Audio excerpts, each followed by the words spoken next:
Hello, friends, and welcome back to Stories About Entitled People. In the first story, our OP came out a complete winner, and he took the job of the person who was trying to get him fired. But before we begin, don't forget to subscribe to our channel if you're new here, and turn on notifications so you don't miss a new video every single day. Here we go. Shocked Pikachu Boss.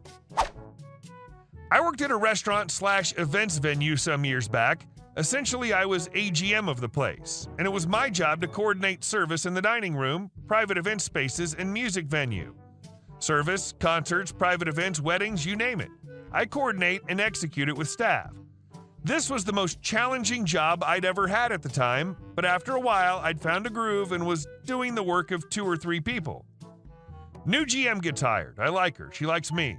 She recognizes my hard work and is glad to have me. I put in 50 to 60 hours a week, regularly there until 2 or 3 in the morning, wrapping things up, last person in the building. I have a good relationship with the CEO and the COO, HR of the company, as we're one of 6 large franchises across the country. They like me and we have a good rapport when I see them. I'm working my butt off, but really having fun too.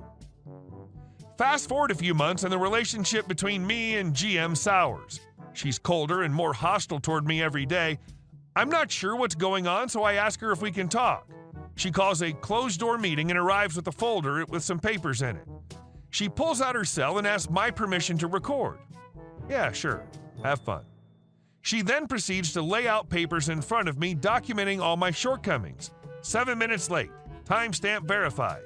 There was a blizzard that day, and I wasn't late. I volunteered to come in early as other employees refused to drive, and so was technically 53 minutes early. Inappropriate language in front of team members. Managers were joking and doing Sam Jackson mother effer impressions, and I used the S word. No one else got written up.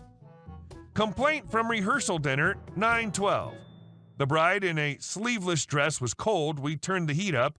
And on, like 15 total completely fabricated charges against me. At this point, it's clear she's out to get me, but I have no clue why. She tells me I should probably think about putting in my 2 weeks' notice. Okay, I immediately start looking for another job and actually nail one shortly with a better title and pay. Yay. Important to know, we always had these big weekly meetings on what was usually my day off. So I'd have to come in on my day off and sit in a meeting with a bunch of other managers, events directors, and chefs. These meetings were mandatory. I was never happy about it, but I complied as everyone else relied on me to coordinate service and events. After one of these meetings, I went out for a quick beer with a coworker who was a captain, essentially an event manager for us who would run smaller events.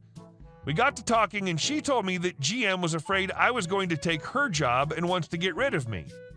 GM had let it slip to chef during setup of an event, and captain overheard while working. Wild. I don't want your job. I'm too busy already. Okay, our HR policies were a bit wonky as COO/HR didn't really have experience with HR stuff. He was a great guy, but had cobbled together some awkward policies.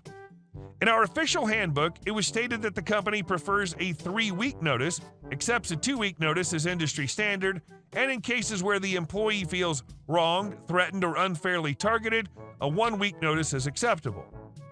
Also, if the employee feels wronged, threatened, or unfairly targeted, it's acceptable for said employee to go over the head of their wrongings, threatening, unfairly targeting boss directly to HR to submit their notice.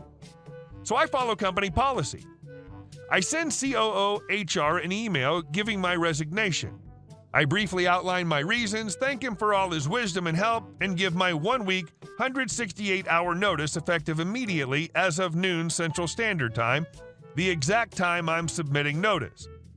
I don't get a response from COO/HR. That's because he's on vacation in Greece. A week later, I cheerily show up for the mandatory meeting at noon on my day off.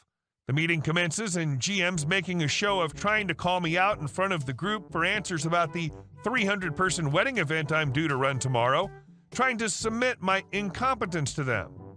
She tells me we're out of a certain brut champagne, no we're not, and asks me what we're doing to sub for the party's toast. Intending to catch me caught in the cold as it's too late to order an appropriate substitute, My response, don't know, don't care. This is my last day, and I finished work 15 minutes ago. Good luck with the wedding. And I walked out. Cue shocked boss. The entire table was O-faced. There was a volley of emails after that between GM and COO HR trying to deny my sick/vacation payouts, but I had technically followed all company policies. She had to put her signature on my final check. Sweet. Edit. Apparently she got an earful from COO/HR when he got back from vacation. He didn't buy the laundry list of charges against me and could tell she was angling to get me canned. He was more PO'd that she was going to get rid of me. Why didn't she have my replacement lined up? She lost a great manager, put the business in a horrible position, and he was very pissed it exposed the company to a potential lawsuit. They promoted a server who had no experience but would work 60 hours a week on a minimal salary. That went how you'd expect. GM too busy/lazy to oversee service and events, new manager failing to direct and execute events tanking, service tanking, clients pissed, etc. Did I mention 7 of their best employees followed me to my new place? Because they did.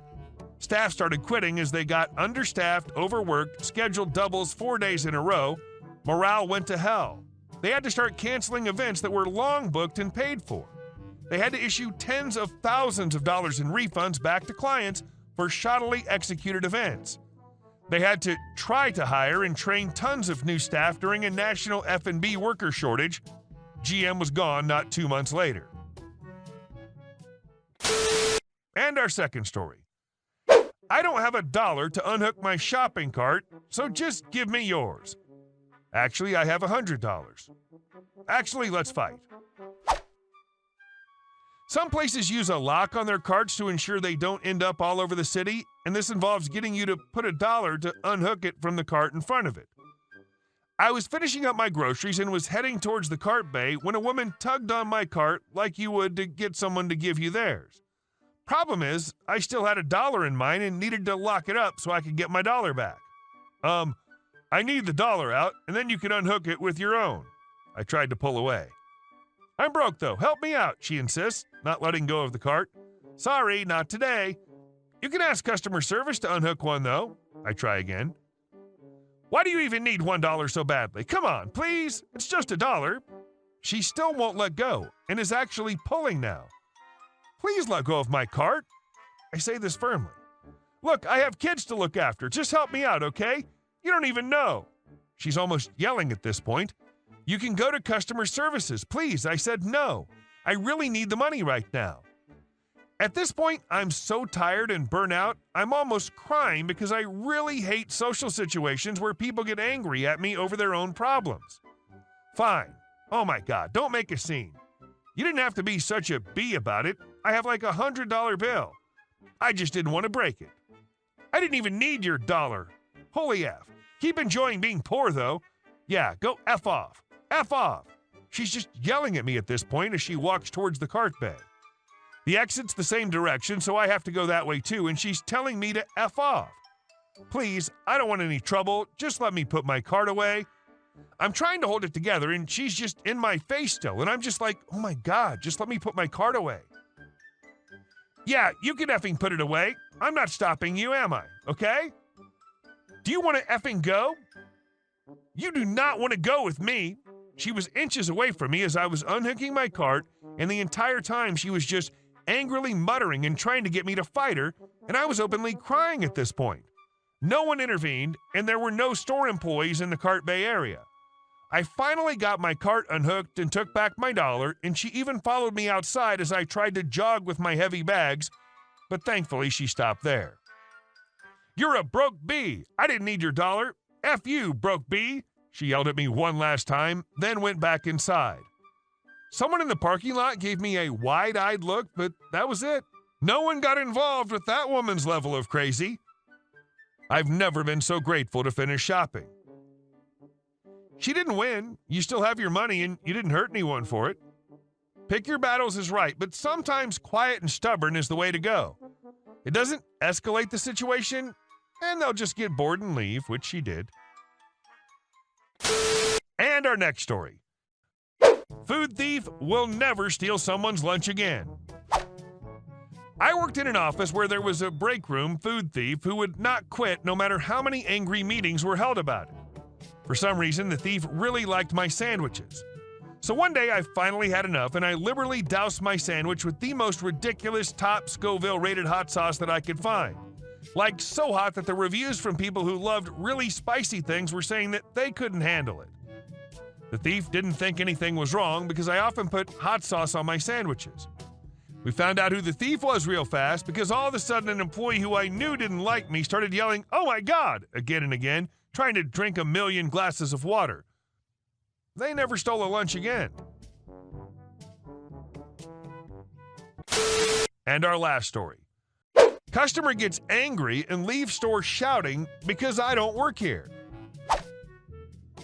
To preface this story, let me point out that this was the first time ever I was confronted with the idea that people might be so dense as to get really angry at somebody for not working there. It'll explain my reaction later in the story. So about a year ago, I was at a tech store, selling cameras, smartphones, the like. Picture me dressed in thick winter clothing, browsing, as opposed to the sales team who wear all white buttoned short-sleeve shirts with the company logo on it. A man comes up to me and demands help picking a new camera. I politely inform him that I don't work here, just another customer, but I can go fetch one of the employees to help him.